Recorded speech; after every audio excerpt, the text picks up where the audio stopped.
ఈ రోజే డౌన్లోడ్ చేయండి, మీ ఫేవరెట్ షోస్ చూడండి. గంగా,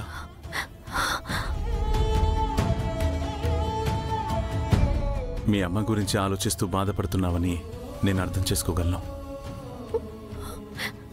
మనకి బాగా దగ్గరైన వాళ్ళు, మనల్ని అమితంగా ప్రేమించేవాళ్ళు ఒక్కసారిగా మనకి దూరమైనా లేదా మనల్ని వాళ్ళు దూరం పెట్టినా ఆ బాధ ఎలా ఉంటుందో నాకు బాగా తెలుసు. ఆ బాధ మనల్ని అన్ని విధాలా బలహీనుల్ని చేస్తుంది. ఇప్పుడు నువ్వు ఉన్న పరిస్థితికి నీకు నువ్వు సమాధానం చెప్పుకొని ధైర్యంగా ఉండాలి. అర్థం కాలేదా? మీ అమ్మ నిన్ను వదిలి ఎందుకు దూరంగా వెళ్ళిపోయింది? మీ అమ్మని అడ్డు పెట్టుకుని నిన్నొక సంపాదించే యంత్రంలా చూస్తున్నాడని. నువ్వు పెళ్లి విషయంలో కూడా మోసపోవడానికి కారణమేంటి? కేవలం నీకు మీ అమ్మా నాన్నల మీదున్న పిచ్చి ప్రేమ.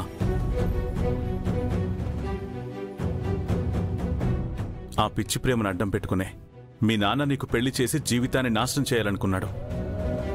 ప్రేమ ఉండాలి, కానీ ఆ ప్రేమ మనకి బలం కావాలి.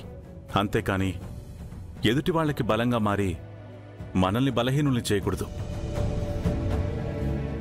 ఇదంతా నీకెందుకు చెప్తున్నాను అంటే, వరుసగా నీ మీద అటాక్స్ జరుగుతూనే ఉన్నాయి. రేపు నీ బలహీనతను అడ్డుపెట్టుకుని నీ శత్రువులు ఎవరైనా నిన్ను ట్రాప్ చేయడానికి ప్లాన్ చేయొచ్చు. అందుకే నువ్వు ప్రతి క్షణం జాగ్రత్తగా ఉండాలి. ప్రతి చిన్న విషయాన్ని ఆలోచించాలి, అనుమానించాలి. ప్రతిసారి నేను నీ పక్క నుండి కాపాడలేను. సో నిన్ను నువ్వు రక్షించుకునే తెలివితేటలు, తెగింపు నీకే ఉండాలి. అర్థమైందా?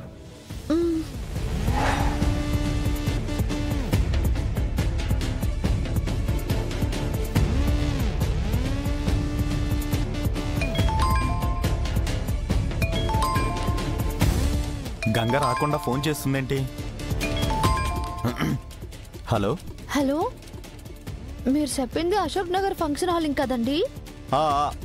అదే అదే అక్కడేనండి. మీరు స్టార్ట్ అయ్యారా? త్వరగా రండి. అప్పుడు గణేశుడు గుడి దగ్గర అన్నాడు, ఇప్పుడు అశోక్ నగర్ ఫంక్షన్ హాల్ దగ్గర అంటున్నాడంటే వీళ్ళని నమ్మడానికి లేదు. ఇదిగో బయలుదేరానండి. మీరేం అనుకోకపోతే ఒక్కసారి వీడియో కాల్ ఆనింగ్ చేసి మా అమ్మని నాకు చూపిస్తారా ప్లీజు? మీ అమ్మ ప్రాణాపాయ స్థితిలో ఉన్నారంటే వీడియో కాల్ చేసి చూపించమంటారేంటండి? మీకు అసలు బాధ్యత లేదా? అమ్మ అంటే బాధ్యత ఎందుకుండదండి. కాకపోతే మరి మా అమ్మ అవునో కాదో అని కన్ఫర్మింగ్ ఉండాలి కదా. నిన్ను నమ్మించడానికే ఫోటో పంపించాను.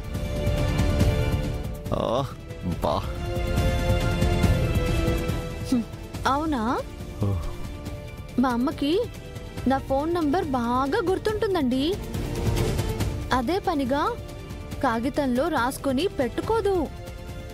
అందుకే అడుగుతున్నాను. ఏంటండి ఇది? పోనీ పాపం ఎవరో దిక్కు లేకుండా రోడ్డు మీద పడున్నారంటే సహాయం చేయడానికి ఫోన్ చేస్తే నన్నే అనుమానిస్తున్నారా? చూడండి, మీ అమ్మ ప్రాణాలు దక్కాలంటే మర్యాదగా నేను చెప్పిన చోటుకి రా, లేదంటే ఇక్కడే వదిలేసిపోతాం. ఆ తర్వాత ఉన్నా పోయినా మాకు సంబంధం లేదు. అలాగా? అయితే మా అమ్మను వదిలేసి వెళ్ళిపోండి. తనకేం కాదులేండి, ఎందుకంటే తను అసలు మీ దగ్గర లేనే లేదు.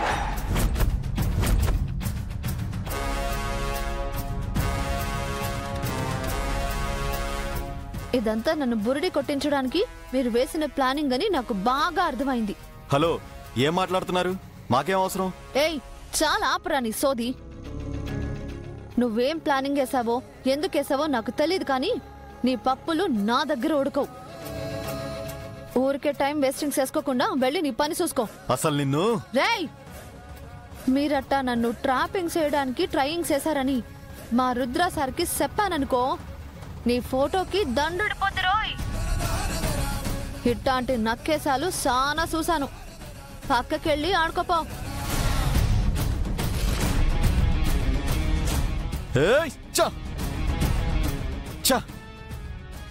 పసిగట్టేసిందిరా, చేతి వరకు వచ్చి మిస్ అయిపోయిందిరా. ఇప్పుడు ఈ విషయం వీరు సరికి ఎలా చెప్పాలి?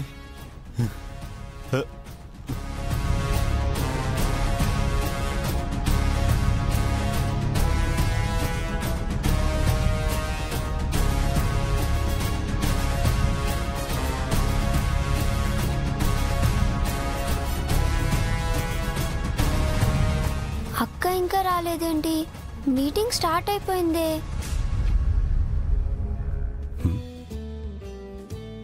బడ్డీ, ఏంటి మీ ఫ్రెండ్ కోసం చూస్తున్నావా? వస్తుందిలే. అవును, ఇప్పుడు ఈ పేరెంట్స్ టీచర్స్ మీటింగ్లో నీ ప్రోగ్రెస్ రిపోర్ట్ కూడా ఇస్తారు కదా? ఇస్తారేమో బడ్డీ. నాకు కొంచెం మార్క్స్ తక్కువ వచ్చినా ప్రోగ్రెస్ కార్డులో సంతకం పెట్టవా ప్లీజ్?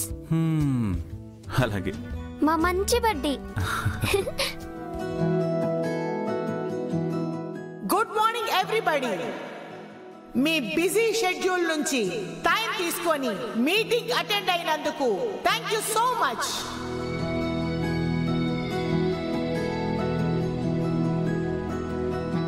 స్కూల్ అంటే మీ పిల్లల భవిష్యత్తుని తీర్చిదిద్దే నాలెడ్జ్ సెంటర్ లాంటిది. ఇదంతా మా స్కూల్ మేనేజ్మెంట్ మీద ఎంతో నమ్మకంతో మీ పిల్లల్ని ఇక్కడ జాయిన్ చేసి చదివిస్తున్నారు. Thank you for your trust. మీ నమ్మకాన్ని నిలబెట్టుకొని మీ పిల్లలకి మంచి విద్య, క్రమశిక్షణ, నడవడిక నేర్పించాలని నేను మా స్టాఫ్ నిరంతరం కృషి చేస్తున్నాం.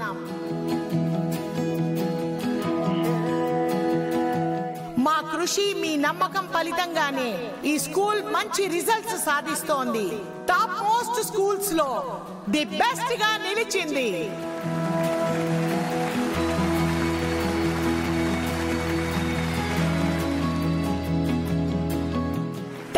Thank you very much. ముందుగా మీకు మా స్కూల్ పట్ల, స్టాఫ్ పట్ల ఏదైనా కంప్లైంట్స్ ఉంటే చెప్పండి. మేము సార్ట్ అవుట్ చేసుకోవడానికి ప్రయత్నిస్తాం. మా అబ్బాయి అన్ని సబ్జెక్ట్స్ బాగానే చదువుతున్నాడు, కానీ హిందీలో మాత్రం స్కోర్ చేయలేకపోతున్నాడు. పిల్లలకి చదువులే కాదు మేడం, స్పోర్ట్స్ అండ్ కల్చరల్ యాక్టివిటీస్లో కూడా యాక్టివ్గా ఉండేలా ట్రైన్ చేయాలి.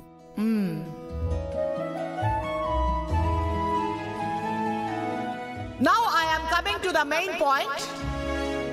ఈ రోజు పేరెంట్స్ మీటింగ్ కి పిల్లల తల్లిదండ్రులు అందరినీ ఖచ్చితంగా అటెండ్ అవ్వమని చెప్పడానికి మీలో కొంతమందికి అభ్యంతరం అయి ఉండొచ్చు.